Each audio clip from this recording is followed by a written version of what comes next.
السلام علیکم، بسم اللہ الرحمن الرحیم، اللہم صلی علی محمد و علی آل محمد وبارک وسلم۔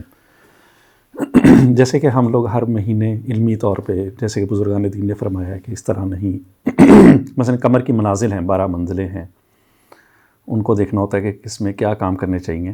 یہ ایک علمی رہنمائی ہے، جیسے کہ ہم شرف کمر کے متعلق بتاتے ہیں، آپ کو رجت کے متعلق بتاتے ہیں، عطارد ریٹروگریڈ ہوتا ہے کہ تاکہ آپ لوگ کی دنیا میں آسانیاں پیدا ہوں اور علوم کا فائدہ ہو۔ تو اب قمر جب آتا ہے عقرب میں، اسے ہم کہتے ہیں قمر در عقرب۔ اس کی بے شمار ویڈیوز آپ کے پاس میری پہلے بھی ہوں گی اور لوگوں کی بھی ہیں کہ اس میں کون کون سے کام نہیں کیے جاتے۔ میں نے ہمیشہ بتایا ہے کہ نکاح مت کریں، شادی نہ کریں، سفر مت کریں، نئی چیز مت خریدیں، کوشش کریں۔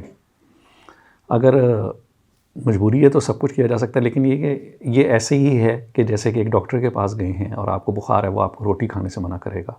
روٹی کوئی اللہ نہ کرے، کوئی ایسی چیز نہیں ہے جس کو کھانے سے منع کیا جائے، لیکن وہ کہتا ہے 3 دن نہ کھائیں، اندیشہ ہے کہ آپ کا بخار مزید بڑھ جائے گا۔ تو قمر در عقرب کو آپ نے اسی طرح سمجھنا ہے۔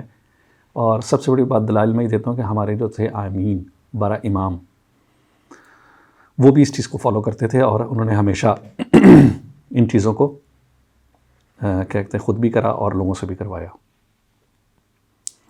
اب جو ہے دسمبر کا آخری قمر در عقرب جو ہے وہ 19 دسمبر کی صبح شروع ہو جائے گا، فجر کے بعد 19 دسمبر کو، اور یہ رہے گا 21 دسمبر کو 12:40 دوپہر تک، AM کہیں گے ہم اس کو۔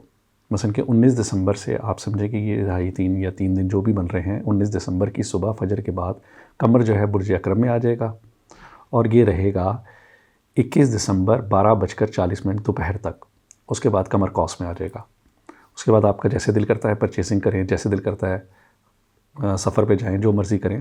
اور اس کے اثرات فوراً ظاہر نہیں ہوتے، بعض وقت لیٹ ہو جاتے ہیں، بعض وقت فوراً ہو جاتے ہیں۔ کسی نے موبائل خریدنا ہے، احتیاط کریں، کسی نے کوئی کپڑے خریدنے ہیں، احتیاط کرنے، کوئی فرق نہیں پڑتا اس سے، اس میں کوئی ایسی شرکیہ بات نہیں ہے، یہ ایک علمی رہنمائی ہے، اس کو ضرور چیک کریں۔ السلام علیکم، اللہ حافظ۔